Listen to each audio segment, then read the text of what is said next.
Did you know there was once an African queen who defeated the Roman Empire and then took Caesar's statue, cut off its head, and buried it under her temple?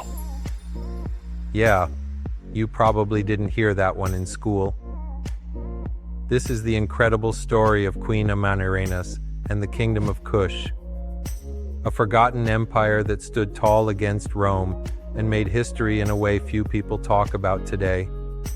So if you're into hidden stories, ancient power moves, and empires that history often skips, make sure to like this video, share it with someone who loves history, and hit that subscribe button for more sparks from the past. Let's jump into it.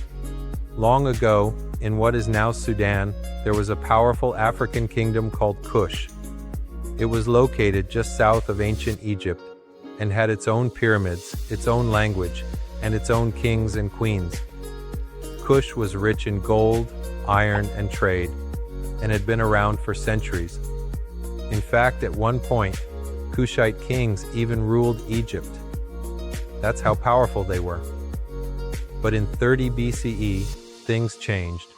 Rome had just taken over Egypt after defeating Cleopatra and Mark Antony. Now the Romans were expanding, and they had their eyes on Kush. Most people would back down from Rome, right? But not Queen Amanirenas. She was one of the fiercest leaders in African history. She was a Kandake, a queen mother, and she was known for being tough and fearless. She had even lost one of her eyes in battle. But that didn't stop her. When the Romans started pushing into Kushite land and demanding taxes, Amanirenas had one answer: war. In 24 BCE, she led a huge army north into Roman territory. Her forces attacked Roman forts in southern Egypt, destroyed them, and kept marching forward. They even reached the city of Aswan, where they found statues of the Roman Emperor, Augustus Caesar. Now here's where it gets wild. Queen Amanirenas took the statues back to Kush. One of them, a big marble statue of Caesar, she cut off its head and buried it under a temple. Another statue was left headless at her palace gate. So every time she walked in or out of her home, she literally stepped over Caesar's broken statue. Talk about sending a message. Of course, Rome didn't like that. They sent troops to fight back and try to crush the rebellion. But Amanirenas wasn't giving up. Her people held strong.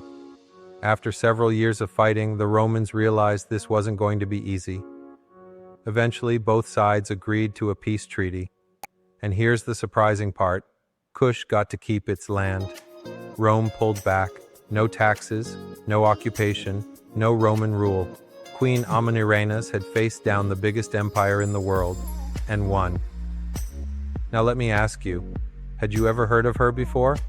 Probably not, because this part of history isn't always told, but it should be. Queen Amanirenas didn't just lead an army. She stood up for her people, defended her culture, and made sure the world knew that Africa wasn't going to be pushed around. Her kingdom, the Kingdom of Kush, lasted for centuries more. And her story reminds us that history is full of powerful moments.